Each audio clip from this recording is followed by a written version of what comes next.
اس کو سراہا گیا ہے اور عام پبلک میں بھی میں نے ابھی کوئی ان کے خلاف کوئی منفی آرٹیکل نہیں دیکھا کہ ہاں یہ ہو سکتا ہے کہ ٹیکنیکل حوالے سے کسی نے کچھ اس پر رائے دی ہوگی ضرور، لیکن اس کے جواب میں پھر آ رہا ہے یہ ڈیبیٹ تو ہر چلتی رہتی ہے، کوئی مسئلہ نہیں ہے۔ مولانا صاحب اس وقت صورتحال یہ ہے کہ جو مرکز سے اسلام آباد سے بات آ رہی ہے کہ ججز کی تعداد 17 سے بڑھا کر 23 کی جا رہی ہے اور یہ پروپوزل یا ایک بل جو ہے وہ پیش ہونے والا ہے ایک آدھ دن میں۔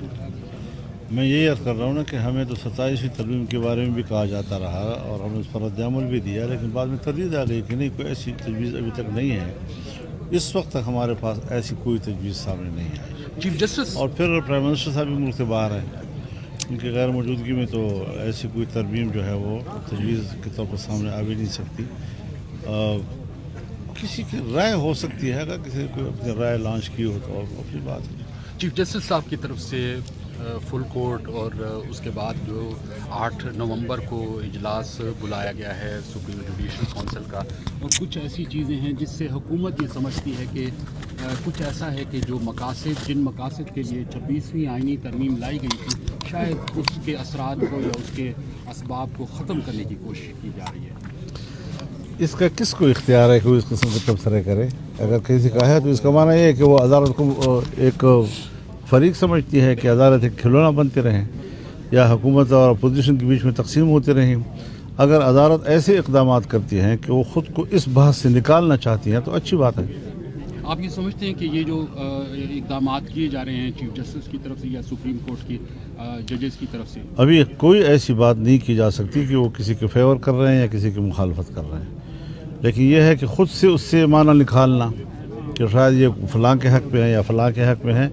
تو ہم نے تو عدلیہ کی اصلاحات کی بات کی ہی اسی لیے ہے کہ جج صاحبان جو ہے وہ سیاست میں فریق نہ ہوں اور فیصلے اصول کی بنیاد پر ہوں۔ مولانا صاحب آپ 2 صوبوں کی خصوصی طور پر بات کرتے ہیں کہ امن و امان کی صورتحال بہت ابتر ہے، مگر یہ کہ کسی بھی سطح پہ اس چیز کا نوٹس نہیں لیا جا رہا۔ آپ سمجھتے ہیں کہ ڈیرہ اسماعیل خان میں جو صورتحال ہے نہ صرف جو سراؤنڈنگز ہیں، اندرون شہر بھی صورتحال جو ہے وہ بے امنی کی ہے، بہت زیادہ تھریٹس ہیں، یہاں تک کہ ایک ڈپٹی کمشنر کی طرف سے ایک لیٹر جاری ہوا ہے جس میں افسران کو اور سرکاری ملازمین کو گھروں میں مقید رہنے کی اور انہیں غیر ضروری طور پر باہر نکلنے سے منع کیا گیا ہے۔ یہ صورتحال تو کبھی بھی تاریخ میں نہیں رہی جب بہت زیادہ دہشت گردی کی صورتحال تھی۔ دیکھیے طالبان کا رونا جو ہے وہ کون روئے اور کیوں روئے، بات تو بنیادی یہ ہے کون لائے ہیں ان کو، کس نے ان کو راستہ دیا ہے۔ ظاہر ہے کہ جنگ کی صورت میں فتوحات تو حاصل نہیں کی گئی کہ جنگ ہوتی ہے پھر آپ ایک فوج کو پسپا کر رہے ہوتے ہیں پھر آپ علاقے پہ قبضہ کر لیتے ہیں، ایسی تو کوئی صورتحال نہیں ہے۔ ہر جگہ پر ہماری انتظامیہ بھی موجود ہے، ان کے دفاتر بھی موجود ہیں، وہ کام بھی کر رہے ہیں، وہ اپنے ریٹ بھی جو ہے وہ بتا رہے ہیں کہ ہماری یہاں پر کنٹرول ہے، لیکن اس کے باوجود ریٹ کیوں ختم ہو گئی، کیوں ختم ہو رہی ہے؟ تو ظاہر ہے کہ یہ کوئی ایک بڑے گیم کا حصہ ہے۔ اور آپ دیکھیں جی کہ پورے ملک کے اندر جو 2 صوبے ہیں ہمارے، ان 2 صوبوں میں یا مذہب کے نام پر بندوق اٹھایا گیا یا قومیت کے نام پر بلوچستان میں بندوق اٹھائے گئے ہیں، اور پارلیمنٹ سے اس الیکشن کے دوران قوم پرستوں کو بھی نکال دیا گیا اور مذہبی لوگوں کو بھی نکال دیا گیا۔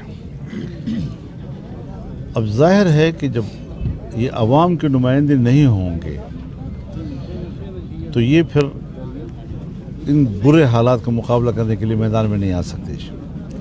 ایک زمانہ تھا جب میں نے ایک دعویٰ کیا تھا کہ جہاں جہاں پر جمعیت علماء اسلام کا نمائندہ ہے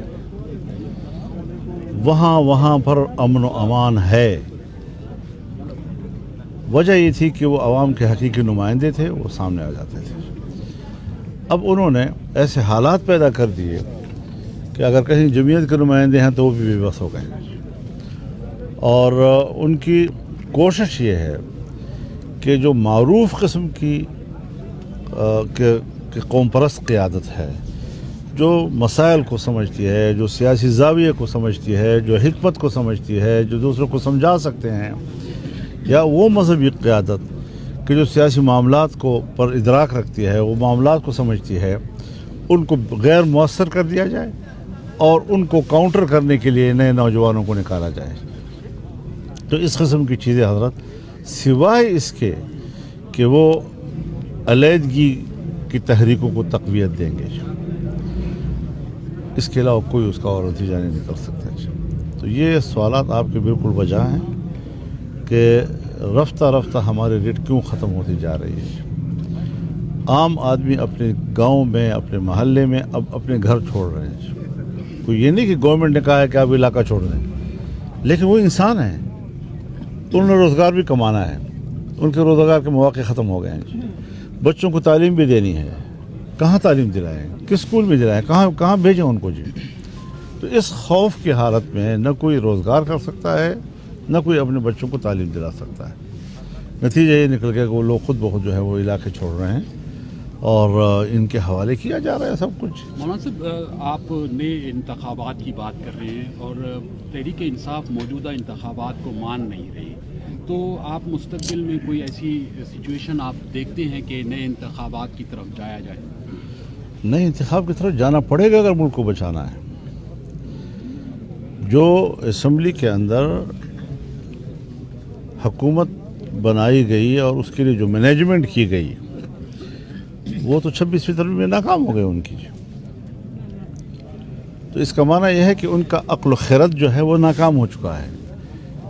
اسٹیبلشمنٹ کو ہر قیمت پر الیکشن سے لا تعلق ہونا پڑے گا. جب تک وہ اپنی مرضی کے حوالے سے سوچتے ہیں کہ ہم آئیں گے تو اپنی مرضی کی ہماری اسمبلی ہوگی اور حکمران جو ہے وہ اپنی اکثریت سے ہمارے مرضی کے مطابق ترامیم پیش کریں گے اور قانون پاس کرتے رہیں گے. یہ سلسلہ اب نہیں رہیں گے. تو اس قسم کی صورتحال میں کہ جہاں پارلیمنٹ یہ سمجھتی ہے کہ ہمیں تو کوئی پاس کر کے یہاں لایا ہے، ہمیں تو کسی نے یہاں حکومت ہمارے کسی نے حوالے کی ہے، ایسی صورتحال میں حکومت اپنا کردار ادا نہیں کر سکتی. تو آپ یہ سمجھتے ہیں کہ اگر 26ویں ترمیم کو آپ تسلیم نہ کرتے اور آپ سپورٹ نہ کرتے تو یہ ممکن تھا کہ حکومت یہ اپنا ٹینیور یا مینڈیٹ پورا نہ کر سکتی؟ دیکھیے، بات مینڈیٹ کی نہیں ہے، بات یہ ہے کہ اصولاً کون سی چیز صحیح ہے، کون سی چیز غلط ہے. 56 کلازز ہیں جو اوریجنل ڈرافٹ کے اندر موجود ہیں اور 56 کلازز سے ہم اس کو 22 کلازز پہ لے آئے. اس کے بعد اگر ہم ووٹ نہیں دیں گے تو وہ جو انہوں نے اندر سے ممبران خرید لیے تھے، اور یہ فیکٹ ہے کہ خرید لیے تھے انہوں نے، ہمارے 8 ووٹوں کی ان کو ضرورت تھی، وہ 11 ووٹ خرید چکے تھے اور ان کو اپنی پناہ گاہ میں محفوظ کر لیا تھا. اپوزیشن اگر ہم ووٹ نہ کرتے تو اوریجنل ڈرافٹ سے بھی زیادہ گندا ڈرافٹ آتا اور وہ کامیاب ہو جاتا. تو پھر ہماری اس 1 مہینے کی محنت کی کیا فائدہ ہوتا جی؟ تو ظاہر ہے کہ ہم نے جہاں پر آئین کو اس قسم کی کدورتوں سے پاک رکھا ہے اور جس طرح ہم نے آئین میں صحت مند قسم کی چیزیں قبول کی ہیں، شاید اگر ہم اس جگہ پر آ کر کہ ہم نے اپنے اہداف حاصل کر لیے ہیں اور پھر 5 کلازز ہم نے اپنے شامل کی ہیں کہ جو جمعیت علماء اسلام کے منشور سے متعلق ہیں، وہ اس میں آگے 27 ہو گئے. اگر ان 27 کو ہم اس وقت ووٹ نہ کرتے تو آپ نے دیکھا نا جی کہ پی ٹی آئی نے ووٹ نہیں کیا، وہ اپنے حالات کی وجہ سے. لیکن یہ بھی نہیں کہ ہمارے اوپر تنقید کی، ہماری تعریف کی کہ آپ نے بہت کچھ حاصل کیا ہے اور وہ سمجھتے ہیں کہ اس میں ہماری بہت سی مشکلات بھی حل ہوئی ہیں. اور پھر ہم نے ان کو مسلسل اعتماد میں رکھا ہے جی، یعنی روزانہ کے حساب سے 1-2 میٹنگیں ان کے ساتھ، تاکہ ایک لمحے سے ان کو ہم آگاہ کر سکیں کہ جو مذاکرات میں جو ڈیولپمنٹس تھیں ان سے ہم نے مخفی نہیں رکھی. ان کو بھی اس بات کا ادراک تھا کہ اب اگر ووٹ نہیں ہوگا اور جمعیت ووٹ نہیں کرے گی تو پھر پھر 1 مہینہ ہم نے مذاکرات کیوں کیے. آخر ذوالفقار علی بھٹو اور مفتی محمود کے بیچ میں تو مذاکرات ہوئے تھے نا جی، دونوں ٹیمیں بیٹھی تھیں اور کوئی 31 مطالبات جو ان کے دنوں پر اتفاق رائے ہو گیا تھا. تو اس طریقے سے تو اختلاف بھی ہوتے ہیں اور پھر مذاکرات بھی ہوتے ہیں. تو جمہوریت کا معنی یہی ہے. یہاں یہ نہیں ہے کہ بس حکومت اور اپوزیشن ایک موضوع اسمبلی میں آ جاتا ہے. تو ہم نے یہ بھی کہا تھا کہ ہر چند کہ ہم اس اسمبلی کو ڈیجیور نہیں سمجھتے لیکن ڈیفیکٹو تو ہے. اب اس سے کچھ تو کرنا ہوتا ہے جی.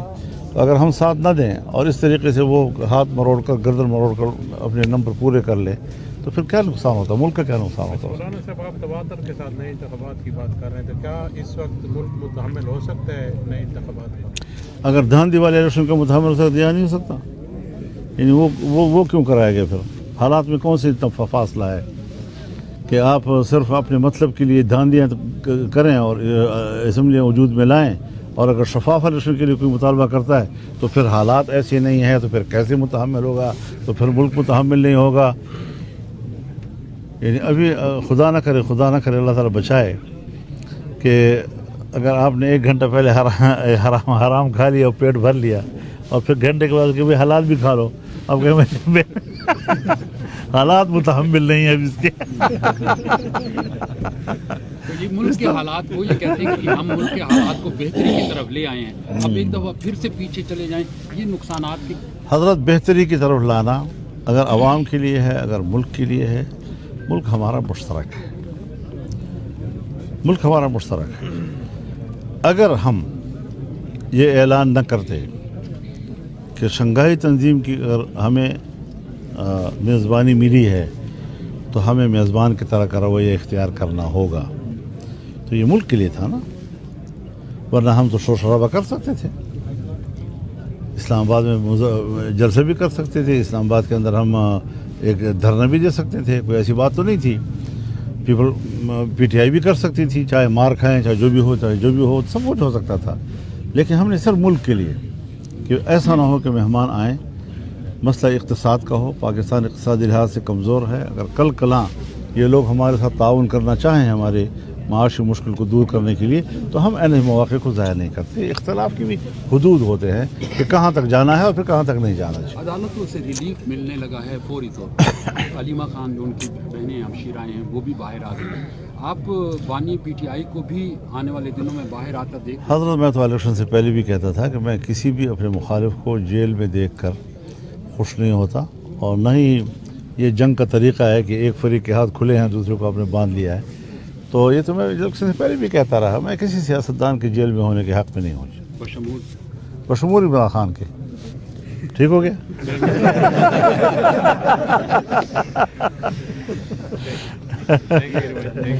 بڑی نواز.